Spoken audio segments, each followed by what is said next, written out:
You guys timed that pretty perfectly. We text each other and made sure we dial at the same time. Just There you go. I had to go figure out what the passcode was. I was like, this is I fancy. know, that was so annoying. What was that about? We maintain a very high secure environment here, There you and go. you guys get we don't have a waiting room, so people will be filing in right now as is. So I did not we've look got at that question list, which I got to do. I looked for about 60 seconds. Yeah, I think perfect. Manoj, you can wing it, buddy. I can wing it. Okay, good. I think it's definitely a wing it type thing. I think the more you wing it, the more authentic it's going to be. So we'll start having people trickle in here in the next minute or two. And I appreciate you guys doing this. Like it does help a lot, both for us as well as I think for the people on the call. So really appreciate it, guys. Are you in the new office? Or home? No, home office. The new office is getting internet tomorrow. Nice. And we got the Farmington office actually opening up. We're like right down the street from you guys. You're right down the street from us. Yeah. Yeah. Yeah, I'm really excited about it. The new space is a little bigger, a little cleaner. I don't have to kind of walk sideways to go around the room like I've had in the past. Every time being like, gotta lose a few more pounds. All good. So it is all good. And then how's life treating you there, Manoj? Any big announcements or anything? Not yet, not yet. We cleared the final IC, which was about 2 weeks ago, and so deal with that, and hopefully we'll be closed in two and a half weeks, I think. No way. Wow. Yeah, Wow. I hope. Champagne is coming. Hi, everybody. I'm not having any chickens. Hey Zero. there, Liam. Good to see you guys. Likewise. Quiz. Question. No, that's pretty amazing, actually. Long road. And I think I'm talking to your guys today late in the day, or today or Oh, tomorrow. nice. Let me know that goes. Yeah. Yeah, now I'm nervous. I should cancel.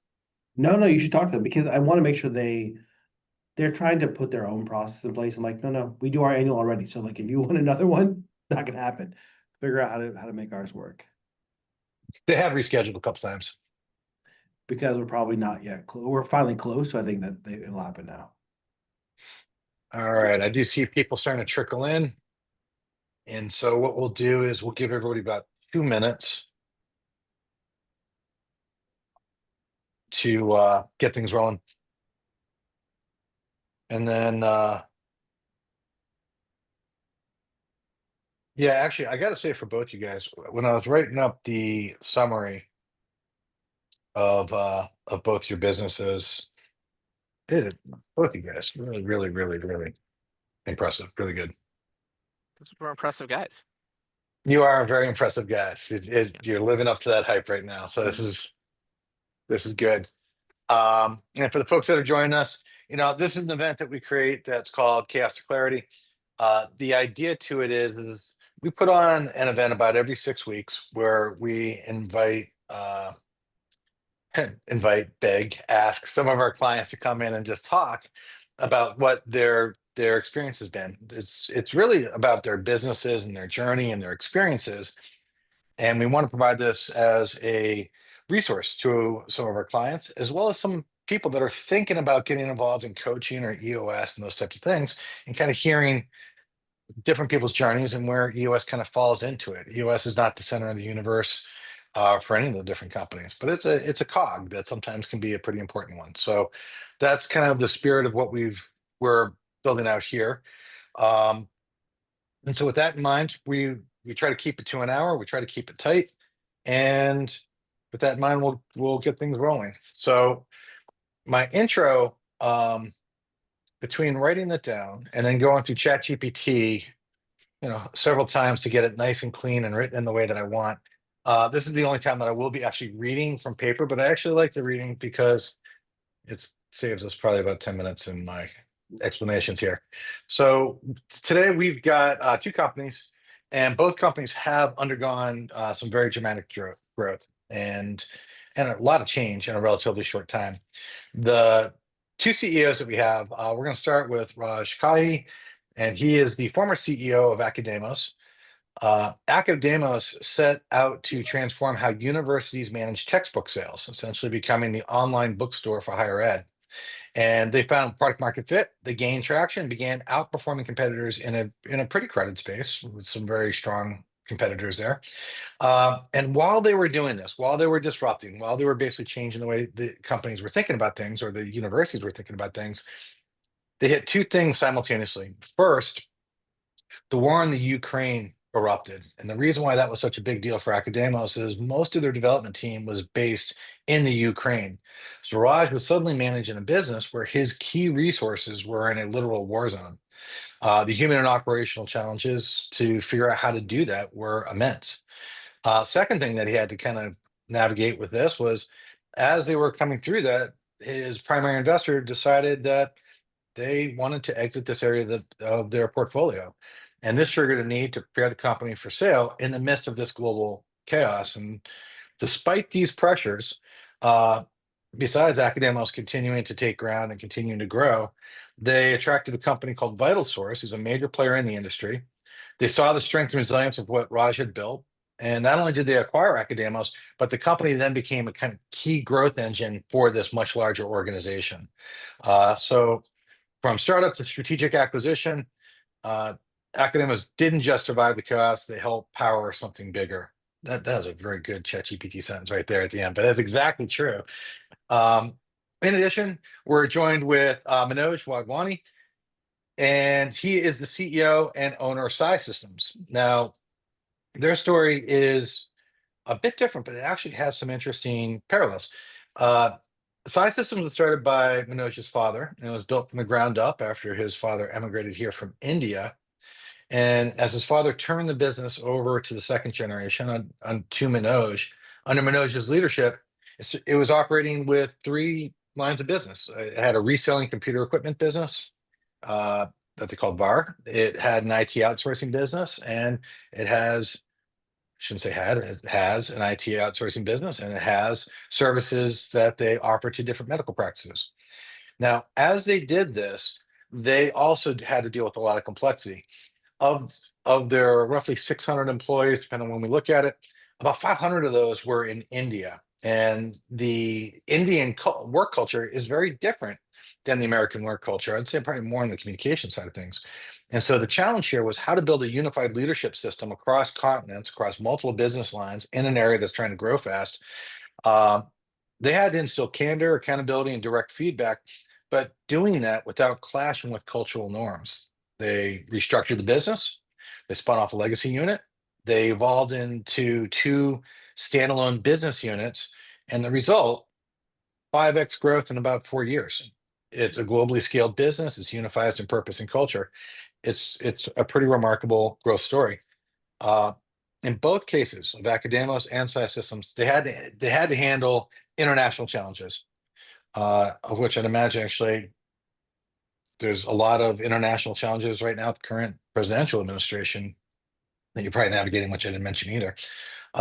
Drive greater efficiency and achieve tremendous success with the global workforce. And so with that, that's where we'll start.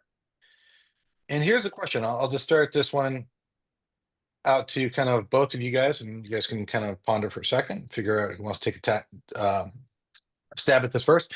Now, one of the first EOS tools that we deal with is the accountability chart. And when you first went through that exercise, what were the biggest surprises? And did you have to make any difficult leadership changes in the process? Yeah. So I certainly it was an eye opener, right? So when I joined my organization, it was about 40 or so people, and then roughly about 65 people or so in, we started to have just challenges in terms of who, when a sort of an opportunity or an issue came in the door, who is going to go handle that? There was actually a lot of people that theoretically could have taken that on. And so this was one of the primary things that I was dealing with, which was a lack of accountability or lack of clarity in terms of accountability in terms of my leadership team.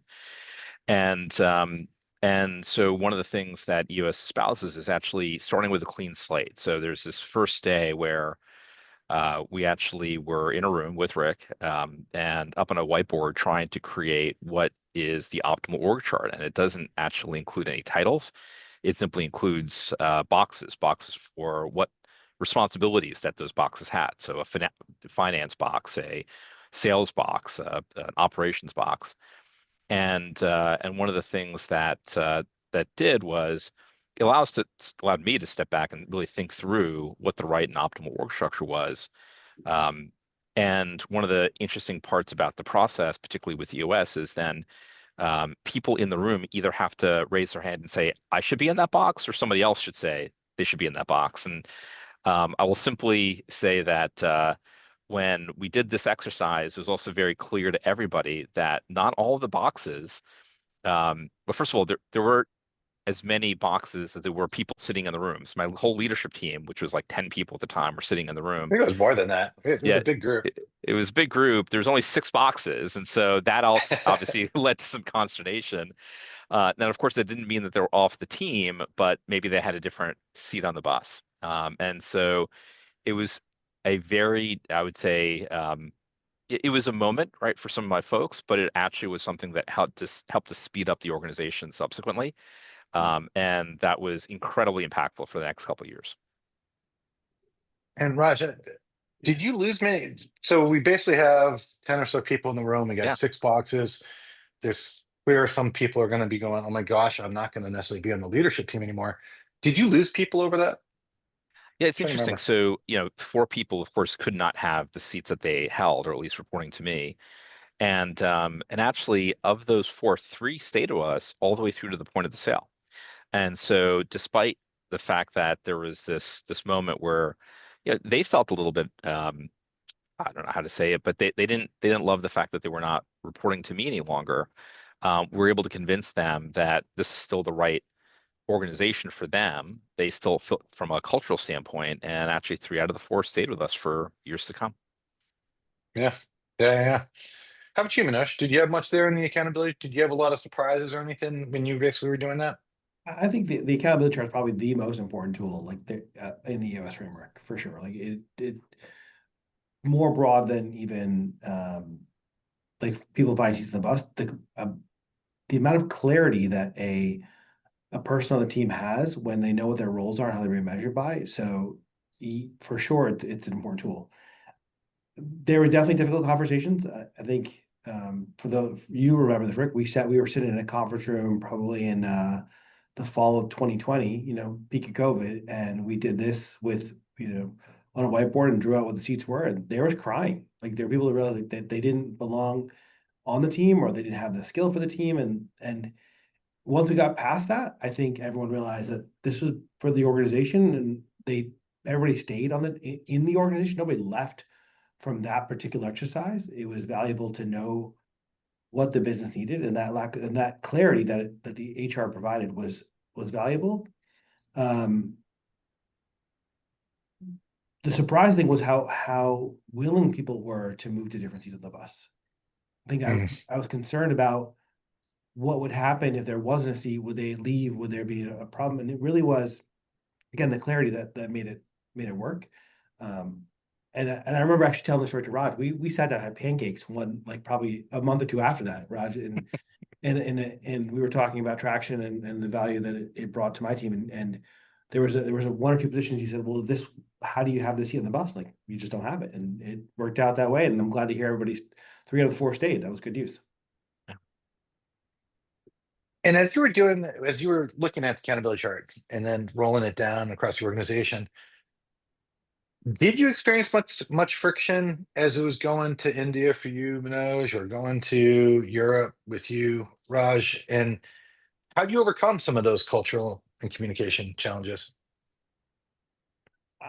We definitely had more friction at what we call the L2 level or level 2 level, right below the executive leadership team,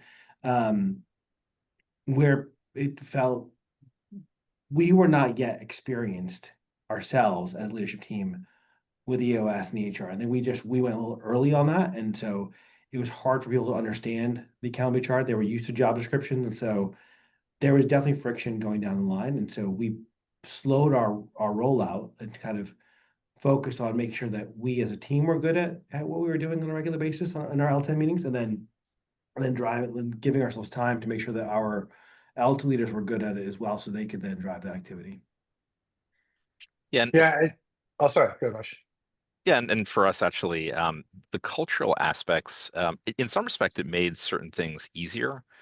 Initially I had most of my staff, as Rick mentioned, in the Ukraine, but then we eventually ended up having people across 12 different countries. And so one of the things that was actually very helpful, and I don't know if this is an international comment or a remote comment, but because of the I would say the consistent methodology and also the consistent view relative to what people were accountable for, it actually helped to align the organization. So I felt as if, despite the fact that we had this very remote workforce, including international, everybody knew what their job and responsibility was, and then they had visibility relative to how they needed to act in order to drive success for themselves and the organization. And so the discipline and the accountability that drove not just from the accountability chart, which we talked about before, but also the scorecards, the weekly measurement of their performance, was incredibly important to actually drive a consistent outcome.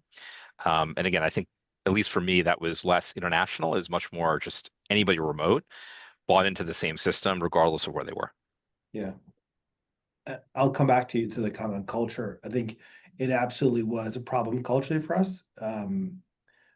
We have a majority of our staff in India, and I don't think that they were necessarily used to this kind of a structure. Typically, the direct approach that you would see in an American organization, you don't see it in an Indian organization. So there was definitely a challenge culturally in rolling this out. We resolved that. It took us some time. We ended up resolving this by adding an entire training team. So we have today, when a new person joins, or even people that are in new roles, we have a dedicated training team that walks the employee through EOS. They read what the heck is EOS. They will go through a formal training class. They will then go to a meeting called Hitting the Ceiling with me or one of the executive team to present on what the 5 leadership skills are and how this is valuable to them. Their quiz on their core values. They talk about their roles and how it ties to scorecard. So it's very much the fabric of how we operate now, and that is, I think, helped us kind of resolve those cultural and communication challenges. And we have that training delivered not only in English, but in local languages where people are. Yeah, and I gotta say, Manoj, when I think back to those times, US, I still don't know if US has an implementer in India. And one of the things, yeah, and I remember we talked about it being EOS does require this kind of like, hey, we're not getting that done. Hey, you got to step up. Hey, this is off track. Get it back on track. It's a very direct way of speaking. And if I understand correctly, because I've never been to India, in the Indian culture, this calling people out in a professional environment was against the entire culture. And one of the questions I remember we talked about quite a bit, but ultimately you had to decide on was, do we try to basically get our business culture of candor and directness to try to go fight a society culture of maybe a more polite type of environment? And you decided, we're going to go teach it. We're going to go teach it. We went to teach it, and we actually I did a number of trips to India that year as we rolled out, and really working with, at that point, we probably had about 300 or 350 employees. And I sat down with each supervisor and talked about the people in their team, and basically did the same exercise that we did with you as a leadership team to define, what are the seats on the bus? What are they accountable for? What are you going to measure? And it took time. It really took time to go all the way down and make sure everybody understood it. But once that framework was in place, it then just kind of propagated itself. Do you think it was the right decision? If you had to make that decision again today, now that you've done all those trainings and you've done the cultural fighting there, like, it's not fighting, but Right decision. I think what I would have definitely is slowed down earlier. I how would have fast we rolled across. Yeah, I think knowing the size organization, what we've done, I would have taken it a little bit slow. Like maybe take one of the rules of thumbs I've heard since then was, if you have a very large organization over the prescribed 250 that EOS typically talks about, I would say the rule of thumb was 1 year. So 4 quarterly VTOs before you go to the next level. That feels long. Maybe it's That's fun. 2 or 3 quarterlies to make sure people are getting used to it. And then you can kind of go to the next level. We were doing it basically every quarter. Another level down, and that was just too fast. Yeah, it was 6 levels, if I remember correctly. Yeah. That's right. Yeah, perfect. Now, we're switching back to your fun times here. So you basically have a business. Business is doing well. You've got development that's out of Ukraine. Ukraine development was doing well. War breaks out. How do you navigate it? And who do you turn to for help? Like, what book do you read to figure out how to manage this? There is no book you read, right? Like there are things that happen in business and in life, and there is nothing that you can do to prepare you for that circumstance. And so you just hope that you have good foundations and good counsel around you relative to talking you through it. For me, one of the things that was actually very impactful relative to how EOS helped me through this was, it was a moment where we actually looked inward, or I looked inward towards the core values that we set up. And we had being forthright and open. So actually, Manoj, very similar to your candor piece. We had gritty, and then we also had compassionate. And so those are the 3 core values that we had. And it was pretty remarkable because these individuals, they were in a war zone, but they kept on showing up to work every single day. Like, so they were quite literally in bomb shelters, showing up on Zooms. And so from one standpoint, it was just so remarkable to see them and continue to try to perform even under the direst of circumstances. It demonstrated actually their resilience, their grittiness. And so these people were embodying the exact core values that we wanted to have as an organization. And so how could I then, turn my back upon them when they're exhibiting such characteristics towards the organization? And then also kind of came to this other core value, which was compassionate. So what is my role? What is our role as an organization to help them through? And so we set up all of these different support systems. So we literally ended up renting out houses that had independent well water. We had Starlink dishes. We had all this stuff to keep the infrastructure going. And we had not just 1, but 7 levels of backup, basically fail safes, to help to ensure that we had an operation. Now, there was also in the best interest of them, but also in the best interest of the organization, because at that time, 83% of our development team was in the Ukraine.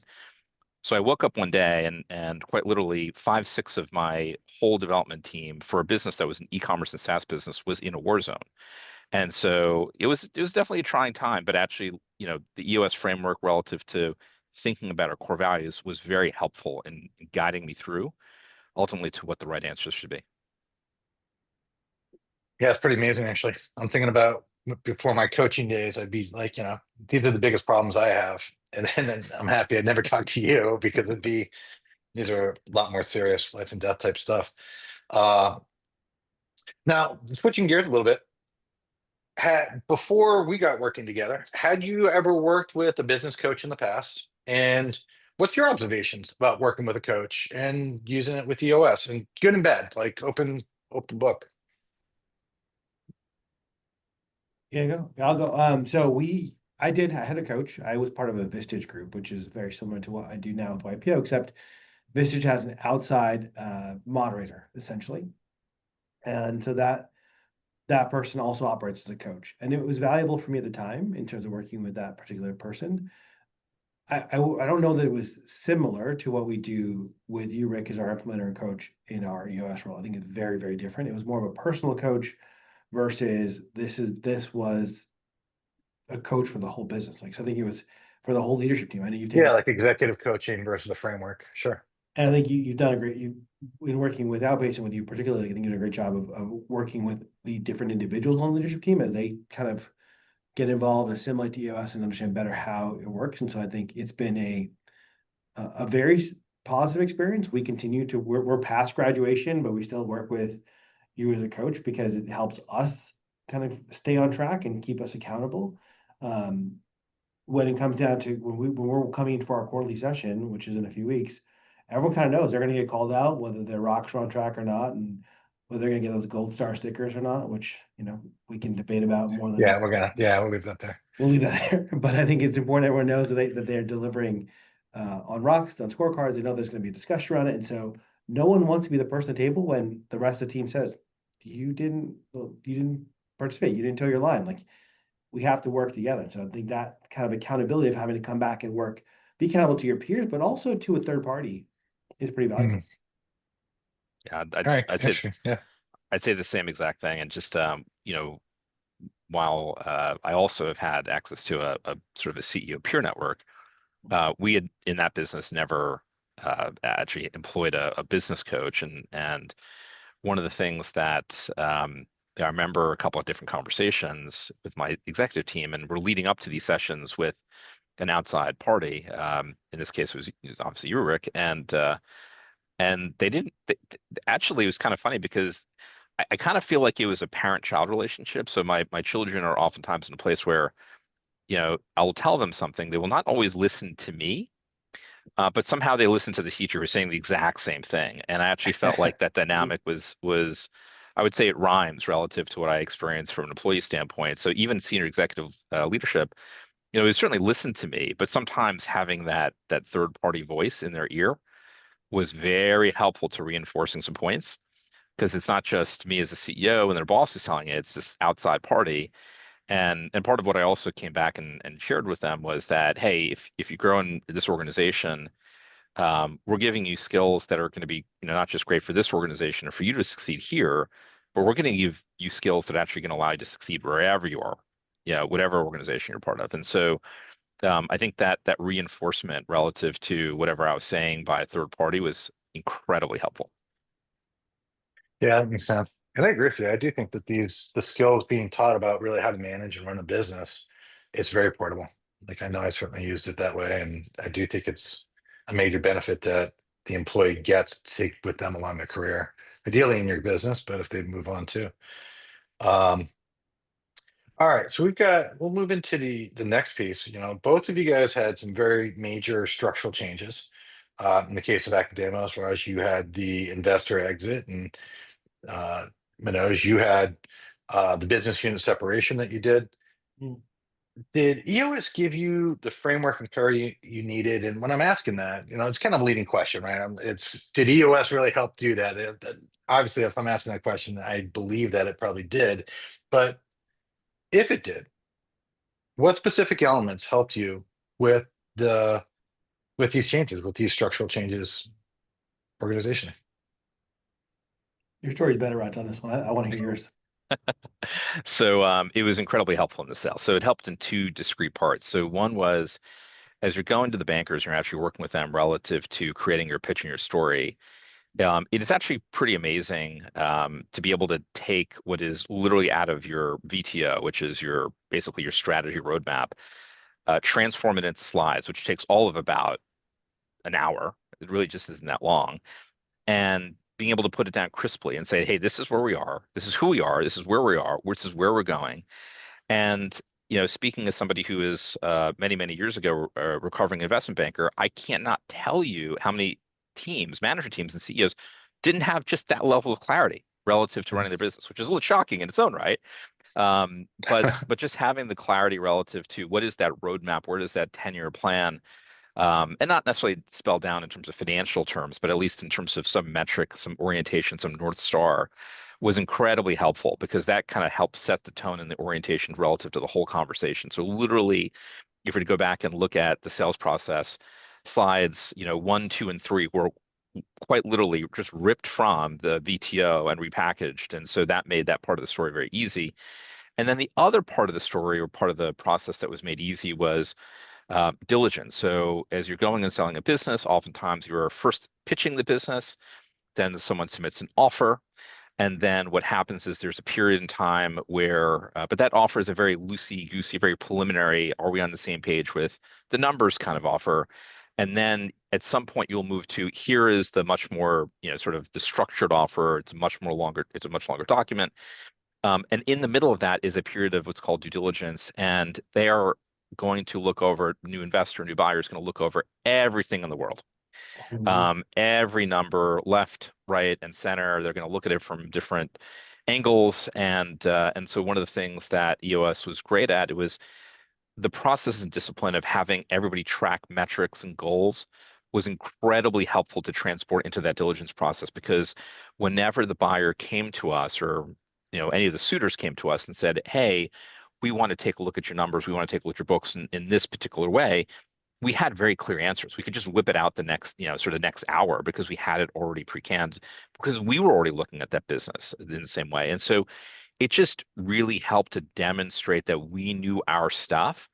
And a lot of times when you're selling a business, that's the period of time where you have frailty, where buyers in particular are looking at the business and saying, hey, do they really understand their stuff? Do we have confidence in these numbers? And the easier you're able to give them back and share information, but also do it with a crispness relative to, this is how we look at the world. This is what we do. This is why we do it. It just evokes confidence in that process. And so EOS is incredibly helpful in ultimately getting to not just a sale, but a sale in which, throughout the process, the counterparty, sometimes they want to needle you and actually, lower the price on you.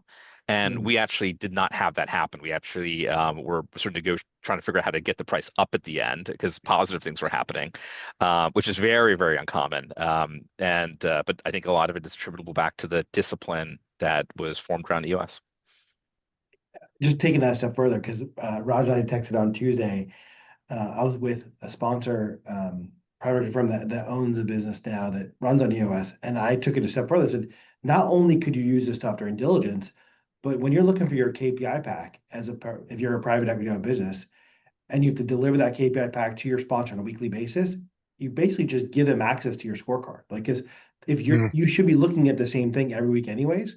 What revenue do? What does AR look like? What is my operational performance? What's my SLA? Like, here you go. Like, it's done. And it takes all that work out of it and it gives them clarity about what's going on in the business without really kind of creating that PowerPoint back or having to put an FP&A person on it. Like, it makes it so much easier to operate and speak the same language, because that's the same thing you use during diligence. It's the same thing you're going to use when you're operating. Like, it is from that lens very valuable. And I think the more businesses that operate on EOS, the better they will be when they have to handle those relationships.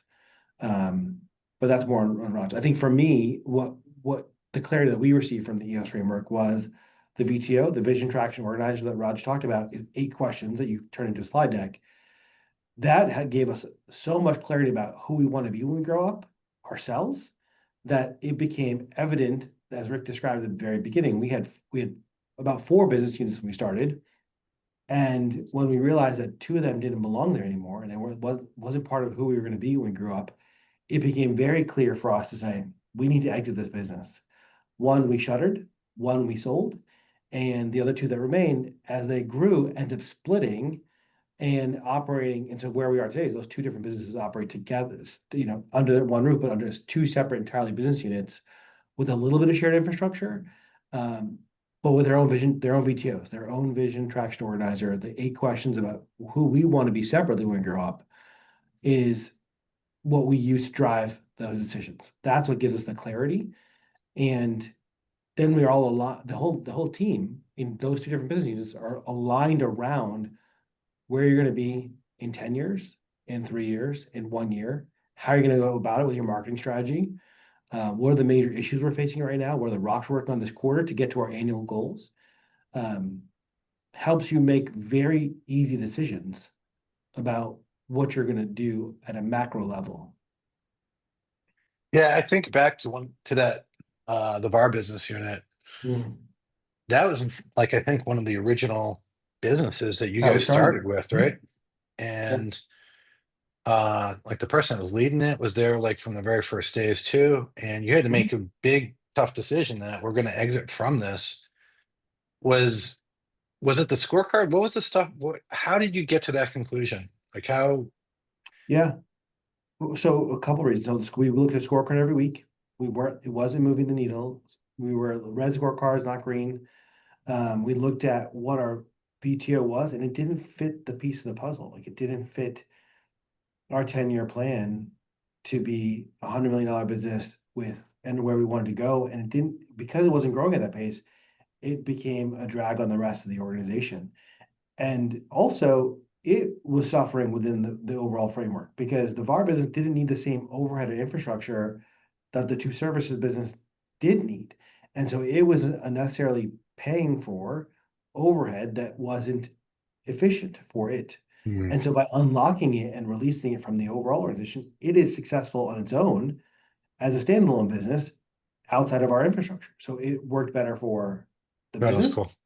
it Yeah. worked better for the parent, and it worked better for the person who was the key employee, who was employee number 1, who's the general manager and now owner of that business, is doing better himself. So it was better all along. I related very similar to, I think, the people chapter in Traction talks about, you find an employee and like, if they don't fit here, they're not the right person in the right seat, but they are the right person, just in the wrong seat. How do you unlock them? And this was an opportunity for us to unlock the whole business and find the right structure for it. Yeah, and I guess as I'm thinking about your business too, Manoj, 5x in 3 to 4 years, pretty amazing. What did enable that growth? It sounds like part of it may have been getting more focused and reducing some of the drag that you had, but what changed in the business DNA? So perfectly. You start out with what you said. I'll reiterate. Yeah. Taking the drag out of the business was good because each of those different units required management attention. And so by taking it out, it allows us to put time into where we can get the best return. The business DNA is everything in those 8 questions: core values, core focus, what our 10-year, 3-year, 1-year plan is, what our marketing strategy is. All those things really kind of change how we operate. The biggest change in DNA, I think, was town hall meeting. So our state of the business unit meeting, which happens every quarter. We're a family-owned business. I think historically the theory was we really can't be sharing financials. Like, how can we tell our employees what the revenue is, what the profit is, and how we're operating? And there was a lot of tension internally about whether we can share that information with our employees, and all unfounded. The minute we started sharing that data on where we were going, what the major issues were, what the financial performance was, it gave everybody a target to get to. And people were compensated fairly and received their bonuses appropriately on the overall performance. And it has never become an issue in sharing that information. It has only changed the accountability in a positive way for people to actually get involved. I love hearing that. That's a question that gets asked a lot. Yeah. Raj, you've given me better advice on that topic. It's around equity and ownership. Maybe you can kind of describe how your DNA changed. How the DNA changed with the Well, yeah, I think that's yeah, who you were, right? yeah, a little bit. I mean, I think the transparency was very helpful to the employee base, and actually going back to something else that was very helpful to me in the boardroom. So I was owned by a outside investor, and so one of the things that became very easy for me was not just, ripping out pages of the VTO to basically replicate into a book for the sales process, but every board book actually became very simple because it was basically like, here are the 5 to 7 objectives we had last quarter. Did we hit them? Which is all very much part of the EOS process for everybody who's listening on the phone. Yeah. So, here are 5 or 7 objectives as a company. Did we hit them? Here are their next 5 to 7 objectives. Here are all the numbers. And so again, it ended up being a situation where we were able to take a lot of what we were doing relative to the VTO, but also the scorecards and what's called the rocks, which are the longer term quarterly objectives. And I was able to just replicate that and share that with the board. And so my board meetings became a lot easier. So that was one very tangible example that certainly made my life and frankly my team's life easier because they didn't have to do a whole lot more work. So we got into the board meeting and the discussion very quickly turned to strategically, what should we be doing as a business, which was a better conversation for me and a better conversation for them, to be honest with you. So that's one very tangible change that came out of the EOS process as well. Yeah, that's a great point, actually. I think my personal experience before coaching was those board conversations came a lot more focused. Before that, it was Wild West. Hey, I just read this in the Wall Street Journal. You should do this. And it's like, wait, what'd you read? Where'd that come from? And just playing defense. All right, So Rick, I just got a comment. So one board member who he would sometimes go off the rails a little bit relative to ideas, right? So he came to me, it's like, blockchain. This is the thing, we should do something. Yeah, exactly. And my business had nothing to do with blockchain. I actually thought about it. I was like, is there anything that we could do with blockchain? And the answer is no.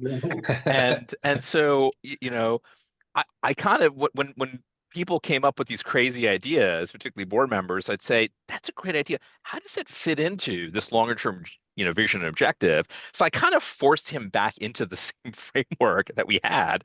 And he couldn't, of course, come up with an answer, which was fantastic for me because I just kept on running the business, but I didn't have to deal with quite as much of I would say the outside noise and interference. And the Rick, research and that, yeah. Score 1 point for EOS just for keeping me on task and focus and not having this board member derail me. I totally get that. All right, so we've got a bunch of CEOs on the call. We've got a bunch of leadership team members. Some are using EOS, some are considering it. And so just kind of 3 reflective questions here. Looking back, what's one decision? We can assume that taking EOS was probably the best decision you've ever made in your career. So let's assume that. But Okay. outside of that, what's one decision you're most proud of? So this is one that's a little tougher, right? It's actually not tougher, but it's one that is a little bit, I don't know how to say it. It may be a little provocative. There was one woman that was employed in the organization, and she was the hardest working individual, one of the hardest working individuals in the whole organization. So sometimes I would come in the office on Sundays. She was in the office on Sundays. Whenever something got done, she raised her hand, right? And so incredibly hardworking person and did quality work. That's fantastic. But something was just not right with this person in the sense of like, there's just some cultural bit didn't fit. And after going through EOS, we realized that part of the reason that she didn't fit was because she didn't exhibit this value of being forthright and open. So she was one of these individuals that held on to data and information and wouldn't let it go.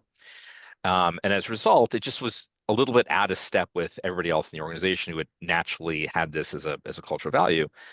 And so the process of EOS was very helpful to me to actually and sort of eye-opening to realize, oh, the reason why she doesn't fit is she doesn't fit from a core value standpoint on this one dimension. And eventually we sort of exited her from the business. And I'm not going to say it was the best decision I ever made, but I didn't realize how much of an unlock that was. And putting the pieces together where we understood what our core values were, then took the appropriate necessary actions against it. And that actually led to a situation where people trusted each other more and the whole organization just moved a little bit quicker. And so just one thing that I was, I guess, surprised at, maybe more so than answering your question of best decision was, I was sort of surprised at the power of the core values. I I was frankly very skeptical of, corporate core value kind of stuff. And this really, opened my eyes to what the positive effects can be. Yeah, actually, I hear that a lot among different clients, and I had similar experience myself. I was a little bit, if everybody can get along with core values, that's great, but I want my numbers. And later, only actually more as a coach, did I really appreciate how much that was impacting the actual performance of the business. How about you, Manoj? What's one of the decisions you're proud of? Yeah, I mean, it probably is EOS, and I get asked this question often, and I often will come back to, putting EOS in place in July 2020, peak of COVID, was probably the best decision. And I think everything else from there was a lot of little decisions that EOS empowered us to make, whether that was exiting a business, whether that was, finding new service lines that tied to our VTO, or finding a path out for someone that didn't belong in the organization, whether it was a core value fit or a hitting the ceiling problem, or finding people from the outside to come in and using core values as a very strong vetting mechanism to see if somebody fit or not. Is that like today, the person that runs customer success for us, we had a great conversation around core values. I knew she was a fit from a knowledge and skill perspective, but knowing how aligned we are on core values makes her just kill it here, which I'm so excited to have her on the team. And so I think that all things Raj said are true, but there's every week there's another little decision that happens. You're having an L-time meeting around an IDS, and it's like, well, what are we going to do about this particular issue with this particular customer? Well, how do we provide respect to them? That's our core value. How do we deliver good service and excellence? And how do we do things that we say we're going to, and then do one of our core values is Dharma, like doing the right thing. Let's do the right thing by them. How do we solve the problem? Give them credit. Very easy. It's the right thing to do. Like it is implementing the core values, not just as words on the wall, but it's also like letting that drive the business decisions on a day-to-day basis are all the very small decisions that make the business successful. And so tie it back to the big decision was probably going to EOS, and probably not the answer you want, Rick, but that's how it works. No, I think that it is definitely an answer I want. That's great. But for the CEOs that are on that are thinking about implementing EOS right now, if you had the time machine, you could go back, give yourself advice maybe, or give it to one of these new CEOs, not new CEOs, but CEOs thinking that are maybe new to EOS. Any advice you'd give? Anything that stands out to you about like, be ready for this?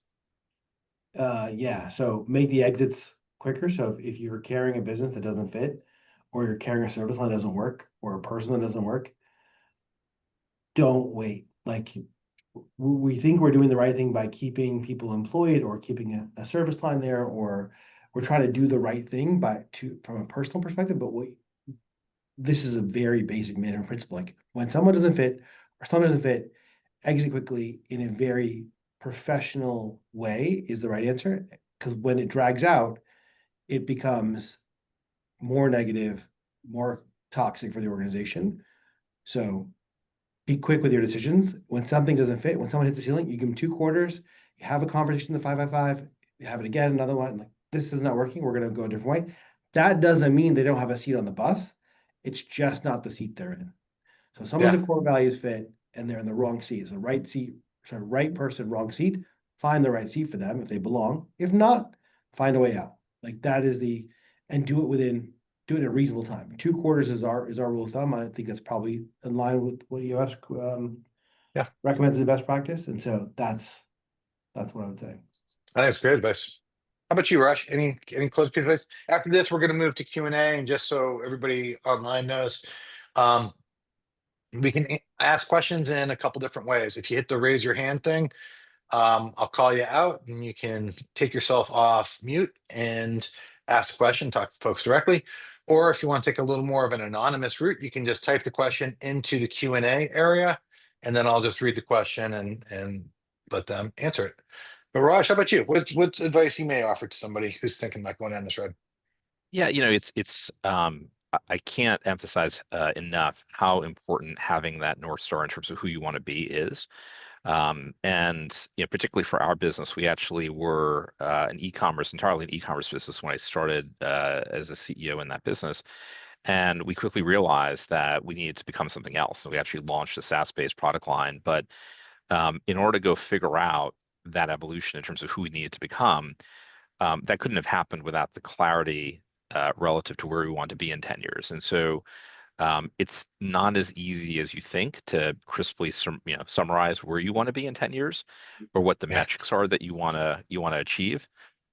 But having that North Star was so incredibly important. And it's baked into the EOS process. And hopefully for many of the CEOs, this is something that they think about just any which way, regardless if you're part of AUS or not. But that clarity and that crispness, and then forcing that discussion with your team can be so helpful relative to achieving your objectives. All right, perfect. All right, let's take a look from a question standpoint. All right, here's an issue one.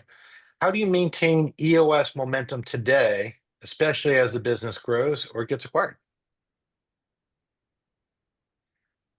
Well, I'll just go, right? So I can speak to the growing part, and so after acquisition, a little bit of a different story. But the growing part was actually pretty easy, right? So we were in a place where, at least for us, we had gone from 40 to again 65 or so folks when we implemented US.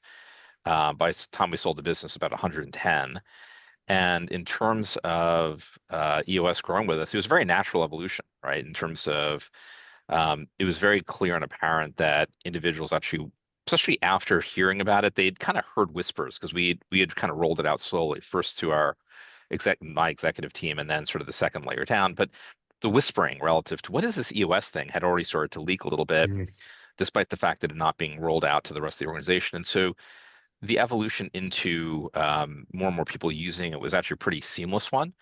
And again, I just felt like the organization had more momentum to it, right? As we continue to implement it throughout the ranks, where everybody just talked a similar vernacular. And one of the things that was pretty interesting was, I had people who would come from large organizations, other SaaS businesses, this and that, and everybody kind of says the same things. We've got scorecards, and we've got or KPIs, and we've got OKRs, right? But actually, I didn't realize the power of getting everybody on the same vernacular, and that was also part of the momentum booster in terms of what ended up happening with us. Yeah, Love we it. can call it semantics or syntax, right? It's the same thing. Like if you're on, people understand what measurables are and KPIs are, but we just call it a scorecard. It's a measurable. Like it just use the same. It gets everybody on the same page organizationally. Rick, your question was like, how do we maintain momentum as a business grows? I'd argue that EOS drives the momentum that enables the business to grow because of what Raj just described. Having a VTO that they can go to, having a KPI or scorecard, knowing who to go to when something isn't their responsibility. We talk about it in the ceiling with the HR. Obviously, micro, you want to make sure that you know what your role is, but also you want to know what's not your role, because it's in a growing organization, it's very easy to think, for sales to just think, let me take on some marketing function to drive leads, rather than look at the organization and go, oh, this is the accountable function. MQL, marketing qualified leads, is the accountable function of this particular person on the marketing team. Let me share with them some feedback so they can be accountable to their function rather than taking it on themselves, because that will drive burnout if you take on things that are not your accountability, right? We have it with product and engineering, where product will get involved in answering questions that are technical as part of we're looking for tech debt. Like, nope, that's engineering's job. Like knowing what your team's accountable function at a macro level is also valuable as you think about growth. I can't speak to get acquired, but I would think that if a business that runs EOS and is going to get acquired as a platform, this is what the sponsor is going to buy. I was going to ask you, Raj, like when Akademos sold, did the company take EOS into their framework, or did they sunset it? It's funny, and Rick knows the story. So we were acquired by a business that was quite literally 10 times as big as us. They had their own way of doing things, and then they had not really had familiarity with the US. And so I remember these sessions early after we were acquired. They would come into our conference rooms. They would actually sit in on our quarterly meetings, just to understand what this is, but also to help to make certain the prioritization was clear for them, which all was great. It made complete sense in the world.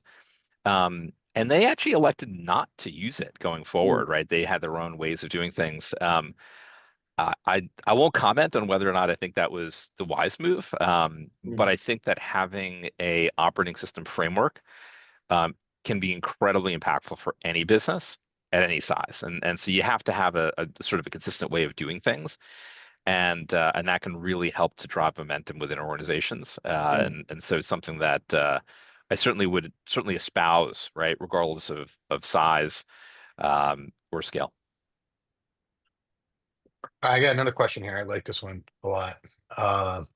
Did either of you face resistance from longtime employees or leaders when introducing EOS, and how did you handle it? You're smiling, man, so you go. The answer is yes. I'm sure it was yes for you too. It absolutely was the case. We had somebody on my leadership team who we rolled out our core values. This might have been pre-Rick, before we were actually working with Outpace. We tried to self-implement out of the gate, and we put our core values in place, and I documented them, rolled them out to the organization, town hall meeting, all the good stuff. And some of the leadership said, I don't espouse the core values that you described. And for that reason, I'm out. And it was a very easy conversation, because the friction that we'd had prior to us documenting our core values was attributable to that exact fact. Like, that's where we weren't aligned as individuals. I mean, we worked fine together, but it wasn't cohesive. And so absolutely, and it makes it so much easier for everyone to make decisions. And that doesn't mean that person is not someone I will call a friend later on, but it does make sense to say they don't belong on the team, and it's an easy select out. That was great for me. Yeah, perfect. And on my end, I think I mentioned to you that I had 10 direct reports before the first sort of meeting where we put up the accountability chart and really went through it with the team. And as mentioned, 4 of the people that were sitting in the room no longer reporting to me subsequent to that day. It was really that quick. And I also mentioned that one individual did not stay with the organization. And so that individual was starting to see how there was going to be accountability where previously there probably wasn't as much accountability. And that individual made a decision independently to leave and pursue other job opportunities. And I got to tell you, I think it was a fantastic thing, because at the end of the day, if they knew that they weren't going to be living up to the expectations associated with the accountability, I didn't want that person there. And I actually was very appreciative that they made the self-selection to not join and be sort of part of the team subsequently. And again, done in a very humane process. We didn't actually take an action in this case. The individual decided to independently pursue other job opportunities, but seeing the writing on the wall, like made that decision for them, which in turn made it easier for me. And I think that's the other thing, which is if there's a little bit of, I would say, sloppiness or maybe coasting that you might be experiencing with some of your team members, if they're not prepared for the accountability, EOS actually helps to give a light or shine a light on those circumstances. And so there may not be people which love that accountability, but man, oh man, if you actually, get to a place where everybody is top to bottom accountable, your team's just going to move quicker. Yeah, and I have to say, for both of you guys, you both have built exceptional leadership teams, and you've got really very powerful people that will take the business up. Manoj, in your case, the business up as it's continuing to grow, and Raj, you turned over a really exceptional leadership team for VitalSource to take to the next level. For the folks that are thinking about getting into the EOS sphere, there are stories about how great it's worked out and the decisions. There was angst. There was worry when those meetings occur and you have tears and you have people that are no longer going to realize that they're not going to report. There was worry. The outcomes came out and it worked out really, really well. But it can be daunting. And I just kind of want to put that out there for everybody. In hindsight, it becomes easier to see, but while you're going through it, it can be a little bit stressful. All right, so that's all the questions we've got right now from the folks online. Give everybody one more chance. If you're thinking that question, you want to get it out, now's your time, but you only got like 2 seconds, so don't type it too long. Have there ever been CEOs that stepped down? Yeah, kind of. Well, So I can think about somebody that ran. So we have multiple business units. Um, Yeah. in one sense, so he was the general manager of the organization, first employee, and he chose to exit. The exit, rather than him stepping down, it was exit the whole business. He chose. It was a mutual decision for that to depart. Which I've already talked about. But we actually had a leader who was, for all intents and purposes, the president of a division, and yeah, he chose to step down because he couldn't handle the accountability that was there for that business unit. And I stepped in, and using the principles that we've talked about today, the business continued to grow where he wasn't able to get that growth in place. The accountability wasn't there. I think And it's just add- important. Yeah, I think it's Sorry, go important, ahead. and Rick, you can amplify, but at least within the framework, there's also different roles. There's actually no technical CEO title. There's a visionary, and then there is an integrator, right? And so the visionary is the person who's looking out in the landscape and the horizon, maybe externally focused and thinking about where should this business be, working on the business, right? Whereas the person who is the integrator oftentimes is thinking about how to work in the business. It might be a simple way to think about things. And so the other thing which is relevant is if you are a visionary CEO there, but you feel like you're bogged down by the details, one of the things that's very clarifying, I think, for others that go through the process is, putting yourself in one of those boxes, either putting yourself in the visionary box where your role evolves to the point where you're not dealing with as much of the internal stuff, and that frees you up for a whole lot more. And that could be liberating for, I think, a lot of folks. And we're sure, Rick, you actually have encountered this a lot across your client list. Yeah, it is amplification because it's the exact point I was going to drive towards. I'd say you see it regularly. And when I say regularly, I'd say maybe 10-20% of the time where you'll see that CEO sitting in the visionary and the integrator role, and generally not liking one of those seats. And the visionary is such a big picture, the integrator is so in the weeds. And most of the time, people prefer one or the other seats. They don't prefer both. And what the framework allows for is for you to kind of evolve into the area that you love more frequently. And most of the time, it's the person evolving into the visionary seat, um, and not necessarily into the integrator seat. But we do see that happen now and again too. So Essentially, great question. the CEO should be the one bringing EOS in. So hopefully that person is interested in the results it can deliver, right?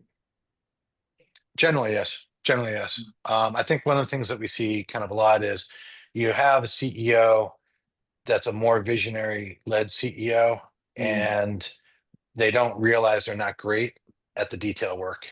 They don't like it.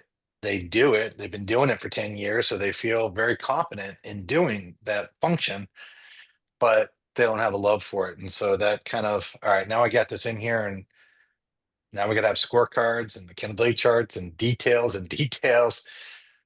It Yeah. helps that graduation process a little bit. Yeah.